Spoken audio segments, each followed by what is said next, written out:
जय श्री कृष्णा। प्यारे भक्तों, ईश्वर आपसे कहना चाहते हैं कि अगर आप में सिर्फ यह एक गुण है तो मैं आपको अभी इसी वक्त दर्शन दे सकता हूँ। प्यारे भक्तों, बहुत से मनुष्य भक्ति करते हैं लेकिन सबको भगवान के दर्शन नहीं होते।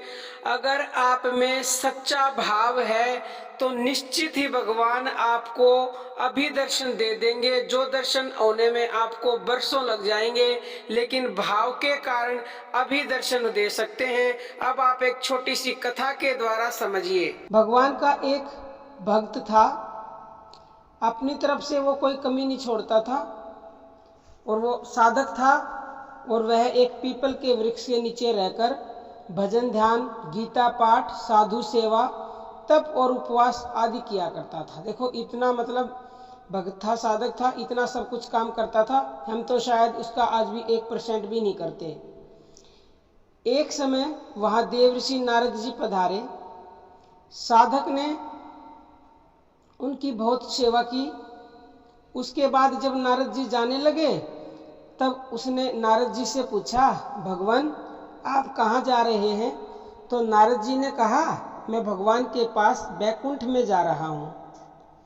उसने नारद जी के चरणों में सिर नवाया और हाथ जोड़कर उत्साह पूर्वक बड़े ही दीन भाव से प्रार्थना की कि क्या आप मेरे लिए भी भगवान से यह पूछ लेंगे कि मुझे उनके दर्शन कब होंगे? नारद जी ने कहा, क्यों नहीं, जरूर पूछकर तुझे उत्तर दूंगा। इतना कहकर नारद जी वहां से चल दिए और बड़े प्रेम से भगवान के नाम और गुणों का कीर्तन करते हुए नारद जी बैकुंठ पहुंच गए।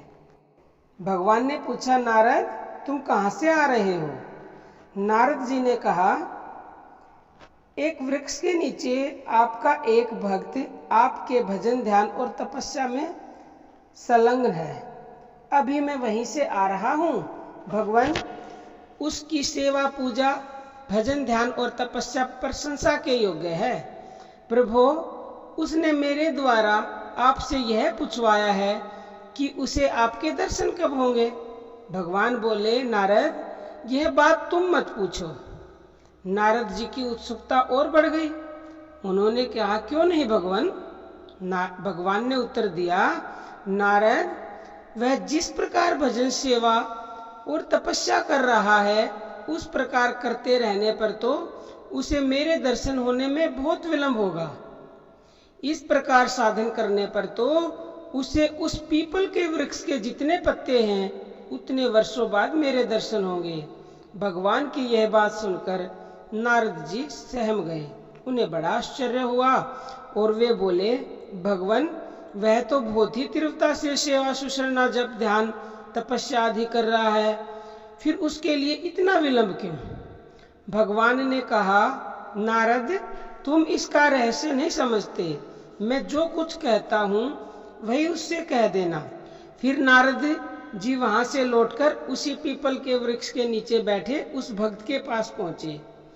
नारद जी को देखते ही भक्त उनके चरणों में गिर पड़ा और बड़ी व्यग्रता से पूछने लगा, प्रभु क्या मेरी भी चर्चा वहां चली थी? उसकी व्याकुलता भरी बात सुनकर नारद जी मुग्ध हो गए और बोले, तुम्हारा प्रसंग चला तो था किंतु कहने में संकोच होता है। भक्त ने कहा, भगवान संकोच किस बात का? क्या भगवान ने साफ इनकार कर दिया? क्या इस जन्म में मुझे भगवान नहीं मिलेंगे? जो भी हो आप मुझे बतलाइए तो सही। आप संकोच न करें, मुझे इससे कोई दुख नहीं होगा। उसके बार बार आग्रह करने पर नारद जी ने सारी बात ज्यों की त्यों बतला दी और कहा, अंत में भगवान ने तुम्हारे लिए यही कहा है कि इस प्रकार साधन करते करते इस पीपल के वृक्ष के जितने पत्ते हैं उतने वर्षों बाद मेरे दर्शन होंगे। इतना सुनते ही वह भक्त आश्चर्यचकित हो गया और करुणा भाव पूर्वक गदगद वाणी से कहने लगा, क्या मुझ जैसे अधम को भगवान के दर्शन होंगे? क्या यह बात भगवान ने अपने श्री मुख से कही है? आह, जब कभी हो मुझे भगवान के दर्शन तो अवश्य ही होंगे। नारद जी बोले, होंगे तो सही, क्योंकि भगवान ने स्वयं अपने मुख से कहा है, किंतु होंगे बहुत ही विलंब से। यह सुनकर भगवान के दर्शन अवश्य होंगे। उस भक्त के आनंद का तो ठिकाना ही नहीं रहा। उसका भाव एकदम बदल गया। वह आनंद में बेहाल हो गया, मतलब इतना आनंद हो गया उसको कि वो भगवान के नाम और गुणों का कीर्तन करता हुआ उन्मत्त, मतलब पागलों की भांति नाचने लगा। आनंद और प्रेम में वह इतना निमग्न हो गया कि उसे अपनी तन की भी सुधि नहीं रही। फिर विलंब ही क्या था, भगवान तो उसी क्षण वहां प्रकट हो गए। भगवान को देखकर नारद जी अवाक रह गए। उन्होंने पूछा, भगवान आप तो कहते थे कि इस प्रकार साधन करते करते इस वृक्ष के जितने पत्ते हैं उतने वर्षों में मेरे दर्शन होंगे, परंतु वर्षों की तो बात दूर रही, अभी तो एक मुहूर्त भी नहीं बीत पाया कि आप प्रकट हो गए। भगवान बोले, नारद वह बात दूसरी थी और यह बात ही दूसरी है। मैंने तुमसे कहा था कि तुम इसके रहस्य को नहीं जानते। नारद जी ने कहा, प्रभु इसका क्या रहस्य है, वह मुझे बतलाइए। भगवान बोले, नारद उस समय तो इसके साधन में क्रिया की ही प्रधानता थी, किंतु अब तो इस समय तो इसमें क्रिया के साथ साथ भाव की भी प्रधानता है। साधुओं की सेवा, शुश्रूषा, व्रत, उपवास, तपस्या, गीता पाठ, सत्पुरुषों का संग, स्वाध्याय और भजन ध्यान आदि साधन रूप मेरी भक्ति करना बहुत ही उत्तम क्रिया है। परंतु इन सब क्रियाओं के साथ जब तक अनन्य प्रेम भाव नहीं होता तब तक उसके लिए विलंब होना उचित ही है। जब भक्त अपने को भुलाकर अनन्य प्रेम भाव में मुग्ध होकर केवल मेरे भजन कीर्तन में ही निमग्न हो जाता है, तब मैं एक क्षण भी नहीं रुक सकता। इस समय इसका जो अपूर्व पवित्र प्रेम पूर्ण भाव है उसकी ओर तो देखो। उस समय क्रिया उत्तम रहते हुए भी उसका ऐसा भाव नहीं था। इसलिए मैंने यह कहा था कि इस प्रकार का साधन करने पर तो उस वृक्ष के जितने पत्ते हैं उतने वर्षों के बाद मेरे दर्शन होंगे।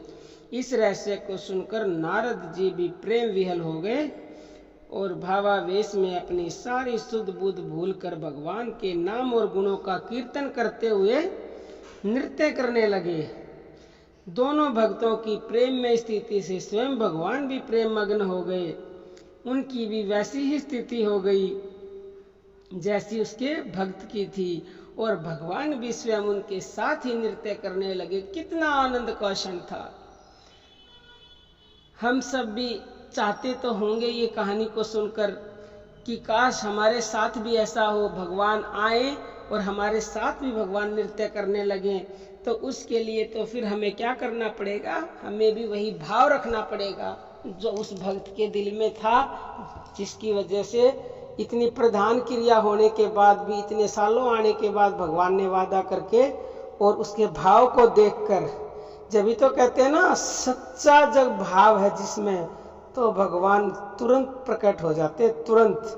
अब हम अपनी वाणी को विराम देते हैं। जय श्री कृष्णा प्यारे भक्तों।